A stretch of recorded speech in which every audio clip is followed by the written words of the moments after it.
Deus tem feito grandes coisas. Esse é um tempo em que Deus ele está liberando sobre aqueles que são fiéis. Amém? Tivemos um monte na quinta-feira. Você que não foi, deixou de receber. Deus fez coisas tremendas lá no monte. Tivemos 3 batismos com o Espírito Santo. Amém ou não amém? Glória a Deus. Aleluia. Mais 3 pessoas falando o idioma dos céus aqui nessa casa. Amém ou não amém? Aleluia. Abra a tua Bíblia no livro de 1 Coríntios, no capítulo 9, versículo 26. Deus tem uma palavra para você nessa noite. Aleluia. Glória a Deus.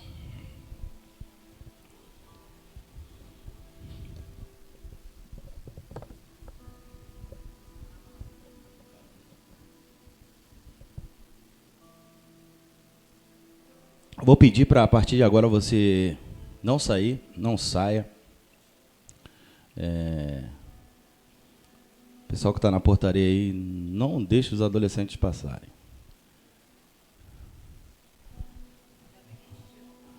Glória a Deus. Amém? Coraçãozinho para vocês. Vamos juntos até depois do fim. Amém? Aleluia. Glória a Deus. Então não converse na hora da palavra, preste atenção. Não durma. 1 Coríntios capítulo 9, versículo 26. Portanto, corro. Não corro indeciso. Combato. Não combatendo no ar. Seus atletas competem conforme as regras e submete ao domínio. Paulo estava falando sobre aqueles que entram no reino e vivem uma vida espiritual brincando de qualquer maneira.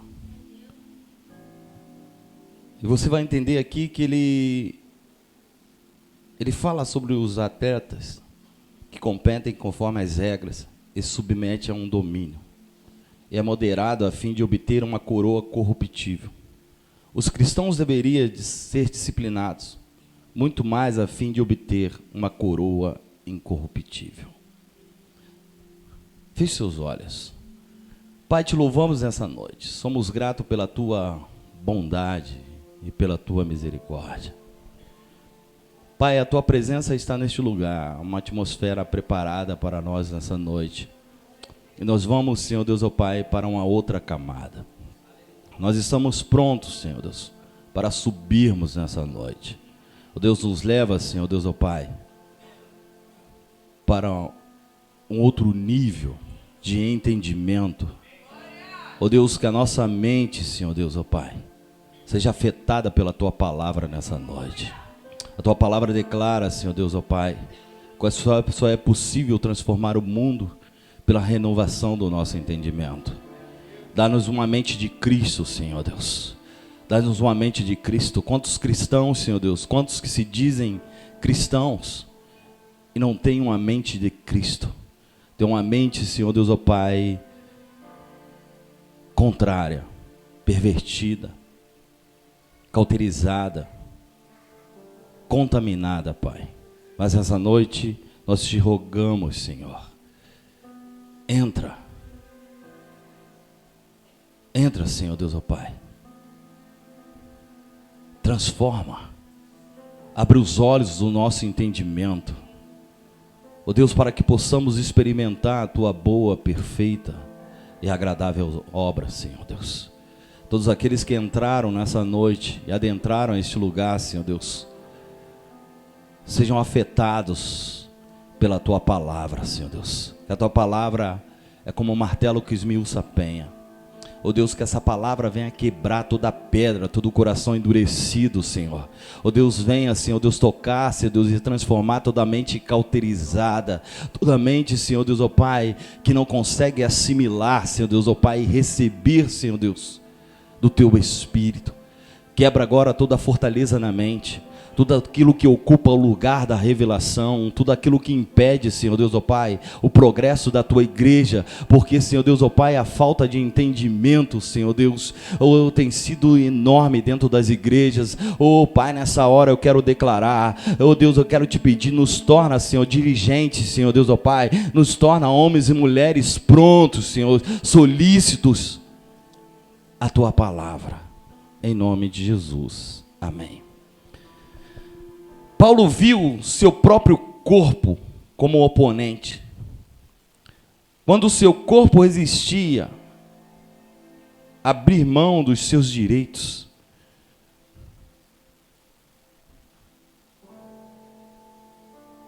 e da sua liberdade. O apóstolo Paulo se submete a um controle,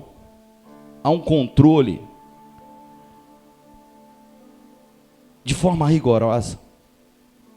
Ele dizia, faço dele meu escravo. Ou seja, ele estava dizendo, faço do meu corpo o meu escravo. Paulo já tinha dito que suportaria tudo. Ele fizera ser escravo de todos e dominar a si mesmo, a fim de que o evangelho fosse anunciado e ouvido, não para receber nenhuma dádiva, mas com entendimento de que ele havia se tornado servo.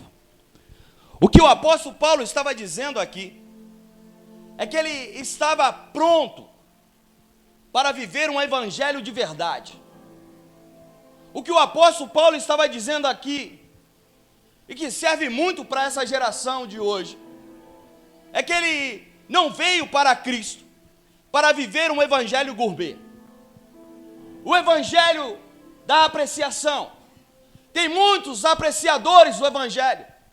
Eu aprecio o louvor, eu aprecio uma boa palavra, eu aprecio tantas coisas, eu aprecio cantar, eu aprecio pregar, eu aprecio estar no altar, mas Paulo não estava falando do evangelho gourmet, o evangelho da apreciação. Paulo estava falando do evangelho da renúncia. Paulo estava dizendo, o meu próprio corpo, ele se opôs àquilo que Cristo me chamou para ser. Eu precisei ter um controle, uma administração sobre o meu corpo, porque o meu corpo, ele queria outra coisa, e o meu espírito, ele estava preparado para viver aquilo que o mestre havia me designado. Paulo estava dizendo, espiritualmente eu estava pronto para viver o desígnio de Deus, mas o meu corpo, as minhas vontades, os meus desejos, os meus anseios, os anseios carnais, não queria esse evangelho de renúncia e sacrifício. Essa igreja de hoje, ela quer um evangelho de apreciação. Adoram apreciar. Eu gosto. Só que eu quero dizer para você nessa noite, o evangelho de apreciação não provoca transformação. O evangelho de apreciação não muda você, não muda a sua casa, não muda o seu marido, não muda os seus filhos, não muda as pessoas que estão ao seu redor, não muda ninguém. O evangelho de apreciação é o evangelho que você olha a qualidade, mas não olha a unção, não olha a virtude, não olha a entrega, não olha a renúncia, não olha o sacrifício. Um evangelho aonde as pessoas olham e querem o que elas acham que é bom para elas. Mas Paulo estava falando do evangelho diferente.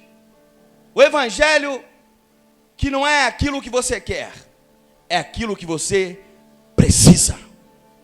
Martin Luther King disse, por sua batalha, por sua luta pacífica, ele ficou conhecido. Ele dizia, o movimento escuro não pode vencer um outro movimento que está na escuridão.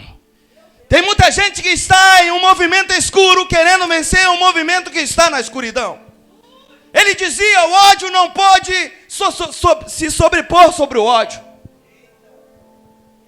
E tem muita gente que está querendo viver esse tipo de evangelho. Tem muita gente cheia de demônios, querendo expulsar demônios. Um demônio não expulsa o outro. Tem muita gente cheia de tantas coisas e querem estar no altar, querendo ministrar, impor as mãos sobre pessoas aonde não foram libertas. Um liberto não pode, que não viveu a libertação, não pode impor a mão para libertar. Paulo estava falando isso. Primeiro, você vive o evangelho da renúncia. Depois você vive o desígnio de Deus. Se não há renúncia, não há desígnio. Se não há renúncia, não há envio. Se não há renúncia, não há transformação. Não há poder. Paulo estava pronto. E ele estava dizendo, é necessário nascermos de novo. Uma igreja, nesses tempos, carente, necessitada. Uma igreja que precisa de palavras, de elogios. Uma igreja que precisa de status. Uma igreja que precisa de microfone. Uma igreja que precisa de altar. O que acha se não estiver no altar, jamais viverá a promessa de Deus. A promessa de Deus não está apenas para aqueles que estão aqui em cima. Para estar aqui em cima, precisa viver um evangelho de renúncia e não um evangelho de apreciação. Para estar aqui em cima, precisa abrir mão de si mesmo. Precisa estar pronto para viver um tempo de calúnia. Precisa estar pronto para viver um tempo de apontamento. Precisa estar pronto para viver com os hipócritas, com os falsos, com aqueles que riem para você e te dá uma facada por trás. Meu Deus. Para estar aqui em cima, precisa mais do que uma voz. Precisa mais do que um talento.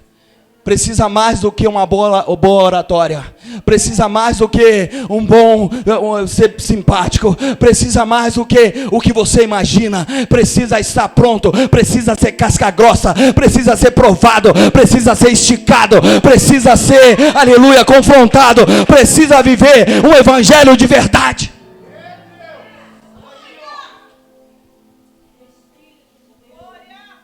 Querem o altar, mas não querem a cruz. Querem o microfone, mas não querem o jejum, não querem a oração.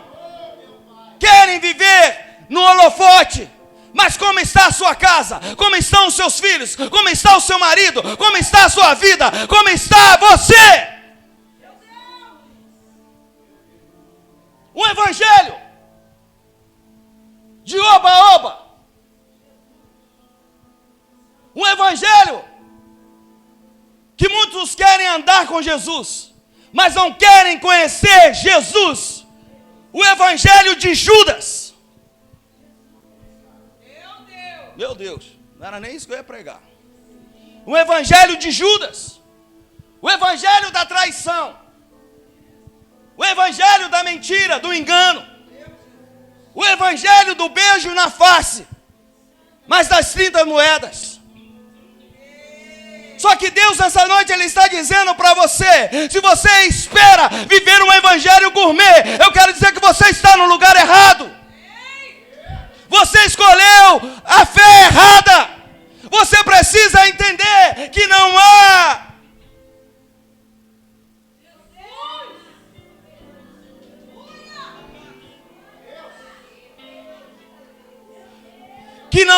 poder sem cruz. Que não há poder sem cruz. O evangelho de pessoas que não sabem esperar em Deus são levadas para todo tipo de conversa, por todo tipo de conversa. É por isso que hoje, acho que foi hoje, eu estava conversando com a Michelle estava falando comigo. Evangelho é onde os lobos, diga comigo, os lobos, eles adoram entrar nas igrejas. Diga comigo, os lobos adoram entrar nas igrejas. Porque nas igrejas estão as presas fáceis. As ingênuas. As que não são capazes de esperar em Deus. As carentes que emprestam o seu ouvido para o lobo. São levadas. É por isso que os lobos, eles entram na igreja. E olha a ovelhinha, a irmãzinha. E o lobo, ele tem uma característica muito terrível. Porque ele sente pelos poros o odor da fragilidade e da carência. Ele sabe quando a presa, ela está sozinha, ela está desgarrada. É por isso que eu vejo um monte de gente caindo. Porque aparece um lobo, que é um lobo, mas é travestido de ovelha. Por conta de pessoas. Isso aí vai para as meninas, para as mulheres solteiras, que não sabem esperar Deus trazer o seu preparado. É a geração do psiu. Só basta o homem fazer psiu, psiu. Se você atende um psiu, você não entendeu quem você é, mulher. Se você atende um psiu, você não sabe quem você é. Ei, Deus te chamou para ser uma mulher virtuosa. E virtude não se encontra na esquina. Virtude se encontra em resistir os pratos, os desejos e as vontades e os pensamentos contrários. É por isso que eles vêm bonitos, cheirosos, com um sorriso largo na cara, escondendo as presas. São os Dráculas gospel. Na calada da noite, ele vai sugar o teu sangue. Ele vai te fazer também uma vampira. Porque ele vai sugar toda a sua vida espiritual.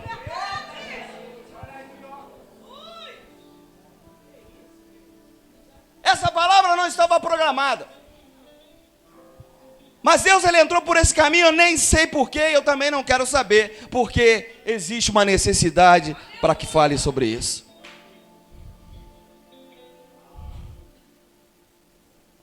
Pessoas que não querem viver uma vida de verdade. Pessoas que preferem a mentira doce ao invés da verdade que é dura. Olhem para a pessoa que está ao seu lado e diga para ela: conhecereis a verdade, e a verdade vos libertará. A tônica do evangelho está na verdade, não está na mentira, não está no engano, não está em uma pessoa travestida de cristão, está naquele que entendeu a renúncia. Só que nessa noite eu quero dizer para você: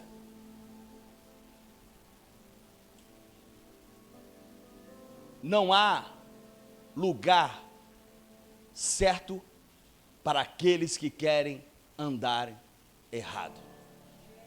Não há lugar certo para aqueles que querem, de alguma forma ou de outra, andar de forma errada.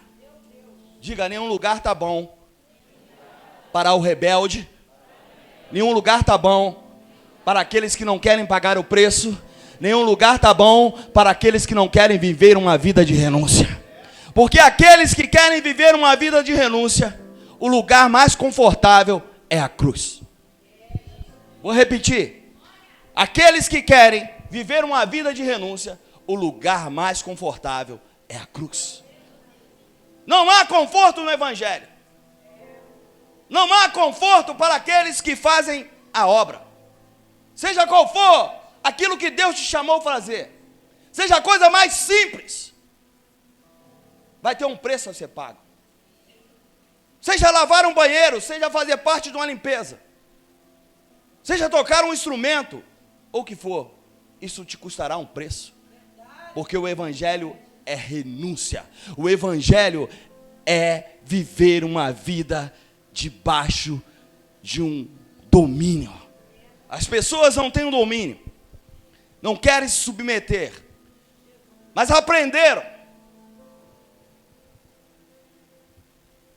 a dar desculpas. Aprenderam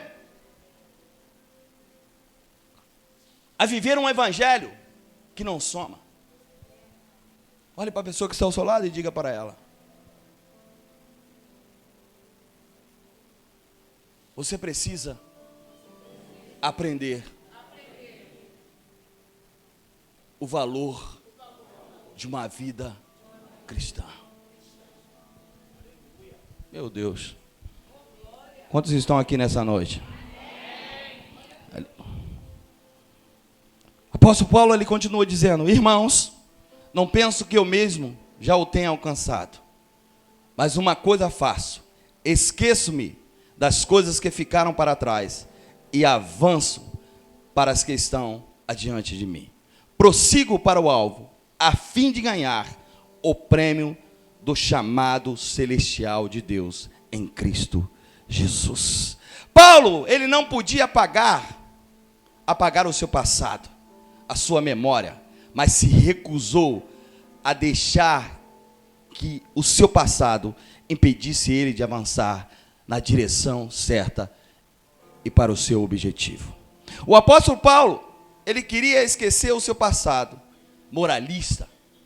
Diga comigo: apóstolo Paulo tinha um passado de alguém moralista.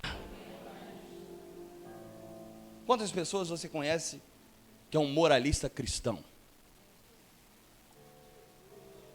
Moralista. Vou te dar outra palavra para que você entenda do que eu estou falando. Hipócrita.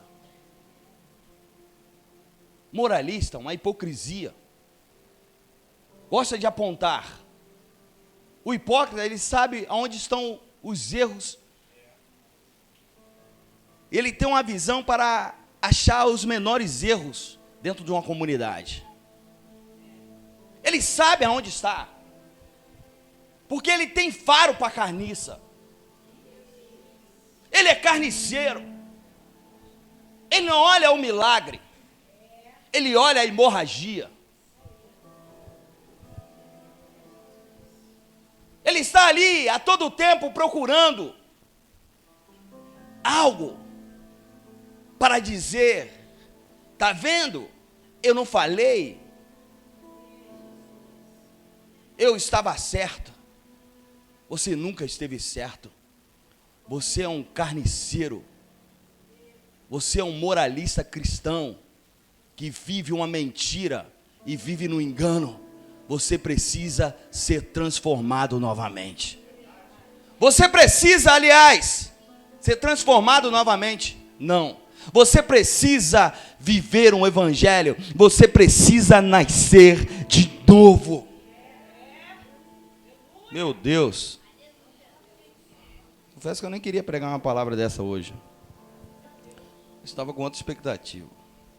Mas olhe para a pessoa que está ao seu lado e diga: vai melhorar. Aleluia. Só que o apóstolo Paulo, ele começa a dizer, a usar o verbo esquecendo-me. Ele usa esse verbo no tempo presente.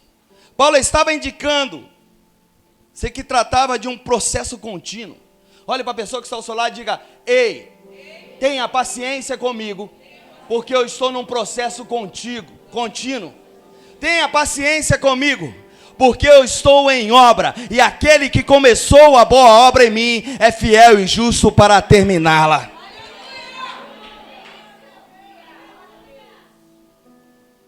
A expressão verbal avançando para significa completamente estendido. Você será esticado nessa noite. você será estendido nessa noite. Você vai precisar ser resiliente. Você será esticado para voltar à forma correta novamente. Ei, eu quero dizer para você, essa palavra ela veio dizer para você, você está no lugar certo, na hora certa, com as pessoas certas. Hoje é uma noite para você ser esticado.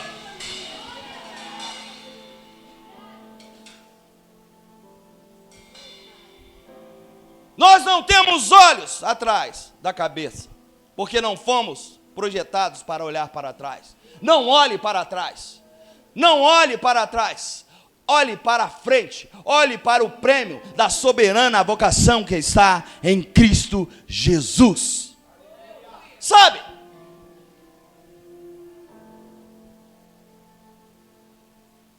É só você olhar a armadura. Quando você olha a armadura de Efésios, ela tem a couraça, ela tem um capacete, ela tem um escudo, ela tem a espada, ela tem um cinto da verdade, ela tem um calçado do evangelho da paz, mas ela não tem nada que protege as suas costas, porque a ordem não é retroceder, a ordem é avançar. Tem gente querendo retroceder, tem gente querendo voltar. Mas saiba que quando você volta, você está desprotegido e o seu inimigo acertará você em cheio. Porque a ordem é para avançar. Quando você avança, você está protegido. A couraça te protege, o escudo te protege. A espada é a sua arma para que você abra os caminhos. Ei, Deus está falando para você nessa noite, não existe retaguarda para aqueles que querem retroceder. Meu Deus. Você não pode vencer se continuar olhando para trás. Vira essa chave, vira essa ignição e saiba para onde você está indo.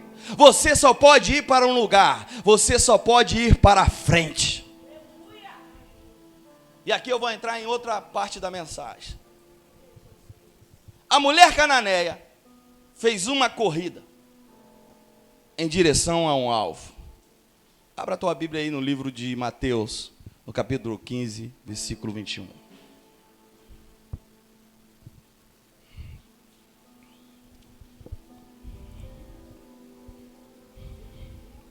É forte, Brasil.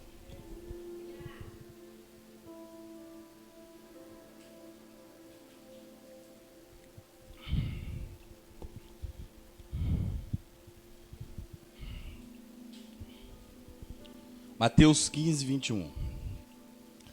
A partir de Jesus dali, foi para a região de Tiro e Sidom. Certa mulher cananeia, daquela região, clamor, Senhor, filho de Davi, tem misericórdia de mim. Minha filha está horrivelmente endemoniada. Jesus não lhe respondeu palavras. Então seus discípulos aproximaram-se dele. E lhe rogaram: mande essa mulher embora, pois vem gritando atrás de nós. E respondeu ele: eu não vim enviado senão as ovelhas perdidas de Israel. A mulher chegou e ajoelhou-se e disse: Senhor, ajuda-me. E ele respondeu: não é bom pegar o pão dos filhos e lançar aos cachorrinhos. E disse ela assim: Senhor, mas até os cachorrinhos comem da migalha que cai da mesa dos seus senhores. Dos seus donos. Então respondeu Jesus: ó mulher, grande é a tua fé, seja feita para contigo como tu desejas. E desde aquela hora a sua filha foi curada. Os cananeus,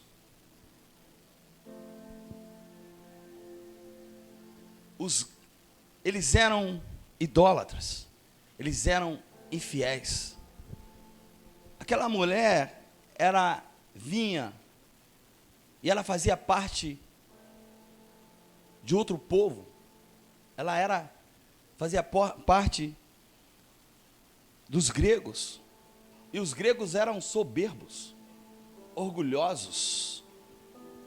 Eles não se dobravam. Eles tinham o povo de Israel como a escória. Ele não via os judeus como um povo normal. Eles viam os judeus como alguém que não poderia nem existir. E as palavras duras que Jesus vai falando para ela foram de forma proposital. Talvez não, até os discípulos, eles não estavam entendendo, mas aquela mulher estava compreendendo tudo aquilo no espírito. Ela não se ofendeu quando Jesus disse que não poderia deitar os pães dos senhores aos cachorrinhos. Aquela mulher cheia de fé não se intimidou. Ao invés de escolher se ofender, ela escolheu a fé. Tem muita gente se ofendendo, querendo a ofensa ao invés da cura. Aquela mulher venceu a barreira da ofensa. Aquela mulher, ela queria ser curada. Aquela mulher foi chamada de cachorra. Imagina os discípulos, o próprio Pedro dizendo: Jesus, ele pensou, o troglodita aqui sou eu. Eu que sou o cara que corta a orelha. Eu que sou o cara que não tem trava. Falo de qualquer maneira. Quando você lê o texto, parece que Jesus, ele estava demonstrando uma falta de amor ao próximo. Ele estava fazendo acepção de pessoas, mas ele estava esticando aquela mulher, para que aquela mulher pudesse viver o milagre. E ele vai, e entenda algo, aquela mulher, ele vai falando com aquela mulher de forma dura, e chega uma hora que os discípulos, eles interpelam pelaquela mulher, eles intercedem, mas Jesus continua, Jesus dobra a aposta, e ele vai falando, e aquela mulher, ela foi se colocando dentro de um nível de mansidão, de humildade, de força e não de fraqueza. Ela estava ativa e não passiva. Ela tinha coragem e não timidez. A mulher de Canaã foi realmente forte, porque Jesus, ele não mediu palavras. Ela foi ativada, corajosa, ao declarar a sua fé, que mesmo querendo apenas um pouquinho de todo aquele evangelho poderoso, aquele pouquinho, aquela migalha daquele evangelho, era o suficiente para curar a sua filha. A mulher deixa em casa uma grave situação. A sua filha estava endemoniada. E ela grita: Jesus, filho de Davi, tem misericórdia de mim. E ele diz: eu não fui enviado, senão as ovelhas perdidas da casa de Israel. E a mulher chegou e ajoelhou e disse: Senhor, ajuda-me. Ele estava dizendo: eu sei quem é você, eu sei de onde você vem, eu sei qual é o teu povo, você faz parte dos gregos. Os gregos são soberbos, orgulhosos, eles não se dobram. Tem muita gente que tem uma mentalidade gregoriana, acha que sabe de tudo, arrota orgulho e cospe soberba. Só que Deus, ele aborrece os orgulhosos, e a soberba precede a queda. Deus, ele está dizendo para aquela mulher, Jesus estava dizendo para aquela mulher: eu sei de onde você veio, eu sei de qual povo você pertence. E os discípulos pedem para Jesus: atende a mulher, E os discípulos clamam por ela. E Jesus não responde palavras. O silêncio incomoda o orgulhoso. O silêncio incomoda o soberbo. Quando você fica em silêncio com um orgulhoso, quando você cala diante de um orgulhoso e não responde palavra, isso incomoda, isso é um confronto direto. Diga para a pessoa que está ao seu lado, o silêncio é um confronto direto para o orgulhoso. Se você quer comprar uma briga com o orgulhoso, não fale com ele palavras, se silencie. E Jesus não respondeu a ela palavras. Você não pode correr mais com tanto peso. Aquela mulher, ela estava correndo com o peso do orgulho, com o peso da soberba. Mas ela decidiu abrir mão de tudo. O problema maior não era os espíritos malignos, e sim o orgulho que os gregos tinham. Em Marcos, no capítulo 7, versículo 24, você vai entender melhor do que eu estou falando. Jesus saiu daquele lugar e foi para os arredores de Tiro e Sidom. E entrou numa casa e não queria que ninguém o soubesse. Contudo, não conseguiu manter em segredo a sua presença. A mulher era grega, cirofenícia, de origem, e rogava a Jesus que expulsasse os demônios da filha dela. E disse: deixe que primeiro os filhos comam até fartar, pois não é correto tirar o pão dos filhos e lançar os cachorrinhos. Deixa eu te falar algo. Os gregos eram extremamente soberbos. Jesus começa a esticar essa mulher. Diga para a pessoa que está ao seu lado, Jesus vai te esticar nessa noite. Ele começou a te esticar nessa noite. Aquela mulher, na sua soberba, Jesus começou a esticar aquela mulher na sua soberba e no seu orgulho. Deus não tira dos filhos para dar aos soberbos. Vou traduzir para você. Deus não tira dos filhos para dar aos cachorros. Aqueles que são soberbos se assemelham a cachorro. Aos cachorros. Jesus estava dizendo para ela: eu não tiro dos filhos para dar a você que vem de um povo soberbo e orgulhoso. Por quê? Porque os judeus tinham aquele povo como cães. E Jesus estava dizendo, em outras palavras, aqueles que são soberbos não comem na minha mesa. Tem muita gente que não está comendo na mesa porque é soberbo e orgulhoso. Você não tem nada para oferecer, mas quer oferecer. Não tem nada para dar, mas quer dar. Não tem unção para quebrar o jugo, mas quer dizer que tem unção e quer impor as mãos. Ei, você é soberbo, você não come na mesa dos senhores. Querem status, querem holofotes. Mas como a palavra falou domingo passado, se você tem 10% de habilidade e 90% de atitude, é isso que importa para Deus.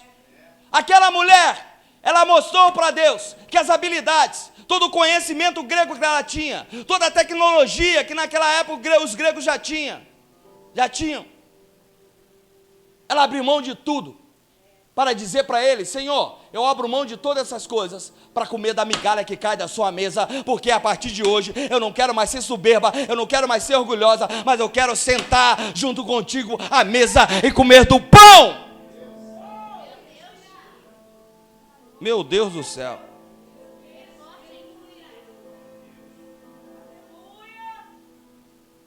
O problema é que aquela mulher foi expor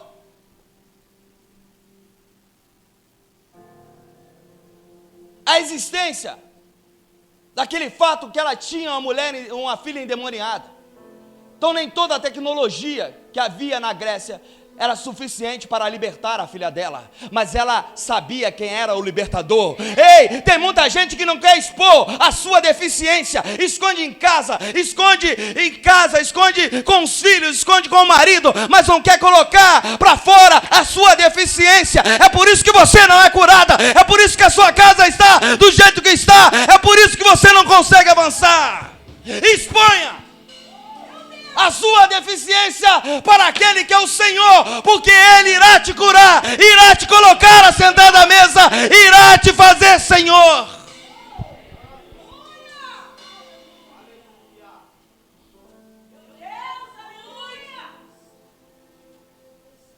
Jesus não estava falando de cachorrinho no sentido de um bichinho de estimação. Ele estava falando cachorrinho no sentido do orgulho e da soberba. O orgulho e a soberba te faz lamber os pés dos senhores. O orgulhoso, o pedante, o soberbo, ele se acha, ele canta no espelho, com grande és tu, mas ele só vive lambendo os pés dos senhores. São pessoas que têm os seus dons, as suas habilidades ofuscada pelo orgulho, porque a couraça de Leviatã que está sobre você não permite que os seus dons e talentos sejam usados para o crescimento do reino. É por isso que eu vejo muitas pessoas querendo o altar, mas o altar não te quer.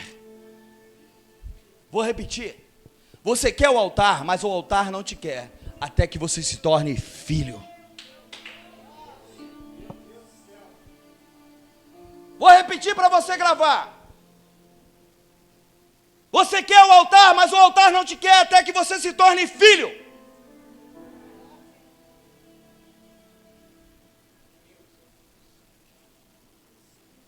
E eu tenho uma palavra para você nessa noite. A palavra vai dizer que os ímpios não iriam subsistir na congregação dos justos. Diga comigo: os ímpios não subsistirão na congregação dos justos. Sabe o que significa? Sabe que tem muita gente que não permanece no meio do povo de Deus?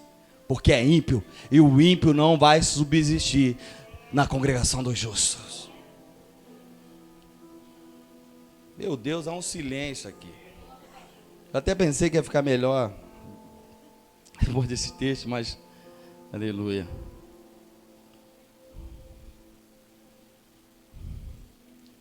A palavra, ela está hoje dizendo para você: ei, você vive um controle, ou você aprende a ter controle e administrar o seu eu, ou você nunca vai sair dessa situação. O autocontrole, o domínio próprio, a força, aleluia, a força, ela precisa, é necessário que você tenha, porque ou você vive um controle e começa a entender que a sua luta é diária, ou você vai viver assim, desse jeito. É simples, é só você olhar para você. Olhe para dentro de você, olhe para o seu redor, olhe para a sua casa. Vamos lá. Olhe para você, olhe para dentro de você, olhe ao seu redor, olhe para dentro da sua casa.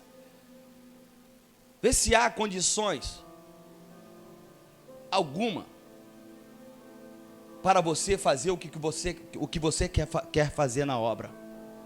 Vê se há autoridade em você. Vê se há metron de autoridade em você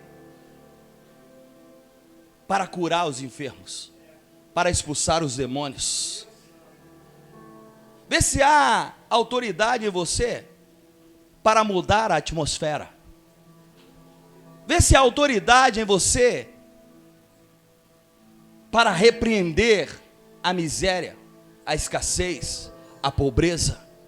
Vê se há autoridade em você para que você olhe para alguém e ministre essa pessoa para que ela se torne um crente melhor. Vê se há autoridade em você para você colocar para fora a frieza espiritual. Vê se há autoridade em você para que você esteja ministrando a vida de alguém. Pois aqueles que não são curados ministram doenças. Aqueles que estão mortos espirituais ministram morte. Aqueles que são frios ministram friezas. Aqueles que não vivem um altar e um fogo permanente, eles ministram o gelo diante do altar. Meu Deus. Hoje você veio aqui. Eu não sei como você está, mas eu só sei de uma coisa: Jesus, Ele resolveu te encontrar nessa noite.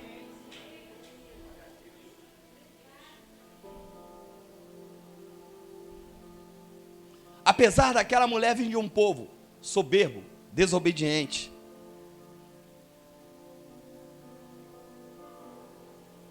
ela se rasga diante de Jesus. Ela rasga as suas vestes, ela rasga o seu coração e ela expõe para fora toda a sua mazela. A pergunta que não quer calar nessa noite, e aí? Você está disposto? Você está disposta a rasgar o seu coração nessa noite, diante de Jesus e dizer: Senhor, eu estou miseravelmente endemoniada.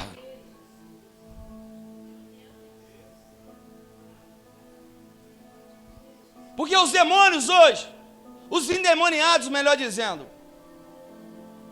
eles não ficam com a mão para trás.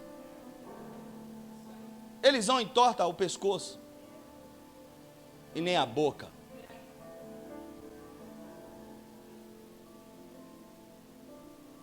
Mas eles se manifestam na mente. Tem muita gente que está completamente manifesto de demônios, às vezes dentro de um culto como esse.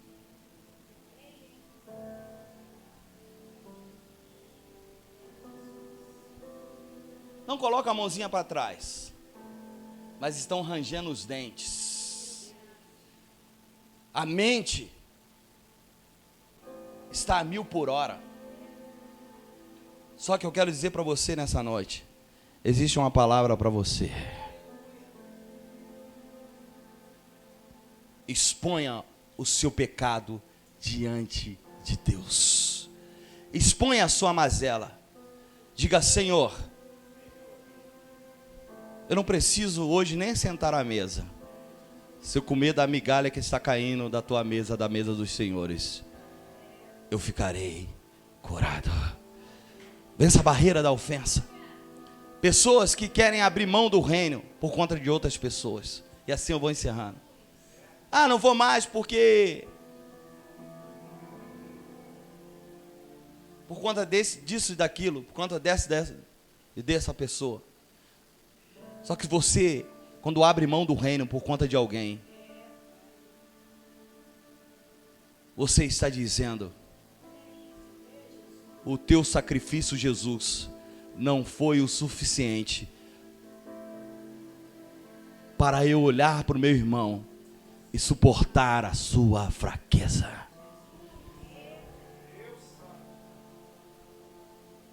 Não entendeu? Você não entendeu nada. O sacrifício da cruz.